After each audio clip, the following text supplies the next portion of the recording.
Saturnu Ramenskoje. Ani dnes sa nedostal do zápasovej nominácie. Rusi, hrajúci v prvom polčase sprava doľava, mali výkop. Držte doma palce našim chlapcom, nech im snaha o dobrý výsledok v Moskve prinesie ovocie. Zabavník, taktiež futbalista s minulosťou v Rusku, pôsobil v Tereku Grozny. Dzagojev, pekná ruská akcia, Dzagojev môže vystreliť. Aršavinov mekučký center, Pogrebňák, nabieha ešte Semšov, Mucha musel vyraziť a je z toho prvý rohový kop pre Rusov. Šancu mal s číslom 6 Igor Semšov, 32-ročný záložník Dynama Moskva. Ešte raz Aršavinov center na vzdialenejšiu žrť, pri ktorej Saláta pokryl Pogrebňaka a vypálil. Aršavin, Pogrebňák a Širokovová strela na Muchu. 7. minúta od úvodných sekvencií tohto stretnutia. Ruský nápor, druhý strelecký pokus v podaní Romana Širokova. Futbalistu, ktorý hral za Rusov aj na majstrovstvách Európy pred 2 rokmi, pravda, len chvíľu. Aj Širokova, aj Zirianova, ťaží z toho Dzagojev. Na konci 15. minúty sa svojho prvého reprezentačného gólu nedočkal. Dzagojev, kľúčka na Štrbu, Mucha vyráža a Saláta odkopáva. V 16. Aňukovou prienik, nabíja Semšovovi, ten Širokovovi. Rusi nevystrelili. Ale pozor na ich rýchle prihrávky, Semšovova strela. Po 25 minútach stále 0-0, ale toto bola jedna z najkrajších akcií stretnutia. Malý generál Dick Advokát môže byť zatiaľ spokojný s ruskou útočnou produkciou. Chýba iba presné zakončenie, tak ako v prípade druhej strely Igora Semšova.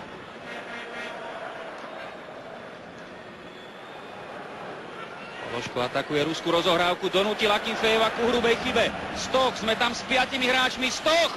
Gól! Gól! 27. minúta, super paráda, náš minigól, Miňo Stoch. Igor Akinfejev urobil hrubú chybu pri rozohrávke s Vasiliom Berezuckým a naša prvá pološanca sa premieňa na vedúci gól v Moskve. Fantastická strela Miroslava Stocha.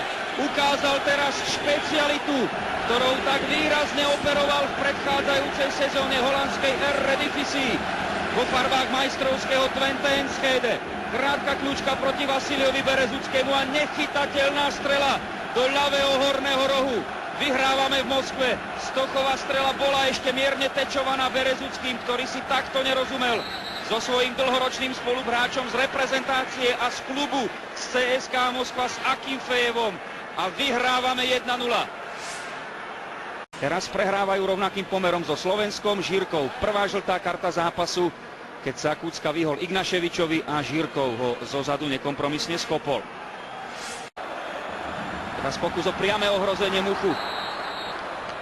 Zdeno Štrba v súboji s Vasiliom Berezuckým. Rusi zvyšujú počet štandardných situácií. Kucka sa rozbehol cez Širokova, má pred sebou už len Berezuckého.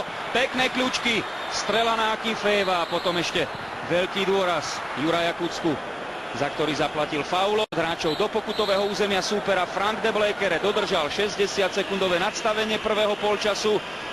Vyhrávame nad Ruskom 1-0.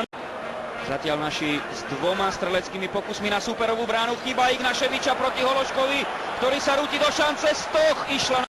Hamšík ide dopredu. Sme tam so 4 hráčmi. Hamšík si obhadzuje Širokova. Marek Hamšík, nabieha mu Kucka. Hamšík napokon na Stocha. Aj toto môže byť nebezpečné. Stoch proti Aňukovovi. Strela na Akinfejeva a prvý rohový kop pre Slovensko. Úvod druhého polčasu patrí rýchlym kontrám našich hráčov. Najskôr výborná akcia Hološka, pred chvíľou Hamšík. A to všetko vypointovala táto strela od Miňa Stocha na Širokov. Dzagojevová lopta. Gól neplatí, offside, áno. Na začiatku 50. minúty nie, ukazuje Frank de Blekere smerom k radosti ruských hráčov. A my sa pozrieme, či to bol offside v momente prihrávky Alana Dzagojeva. Konstantín Zirianov dostal loptu do siete z veľmi tesného offsideu.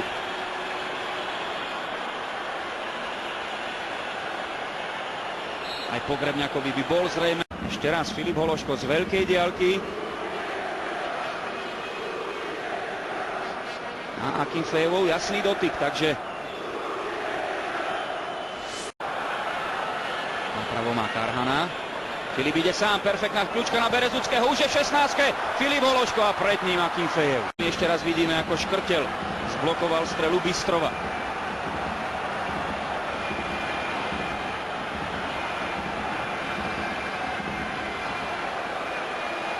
A výborná práca Kornela Salátu s Tomášom Hubočanom proti. Pekná prihrávka na rozbehnutého Aňukova od Bystrova. Šanca pre Rusov, Škrtel fantasticky odkopol pred Alanom Dzagojevom. Pozične výborný a bezchybný Martin Škrtel. A s 11 Alan Dzagojev.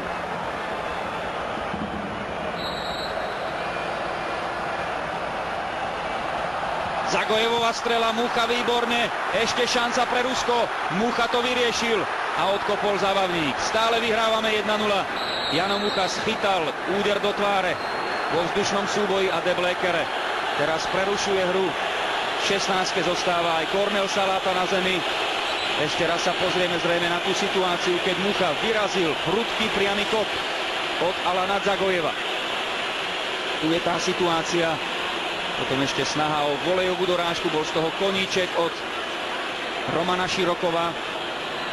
A celkom jasne faul Biľaletdinova vo vzduchu proti Jánovi Muchovi. Aj to bol súboj klubových spoluhráčov z FC Everton.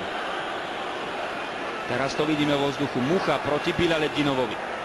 Aňukov, Zirianov. Škrtel opäť na tom správnom mieste ako posledná inštancia pred Jánom Muchom.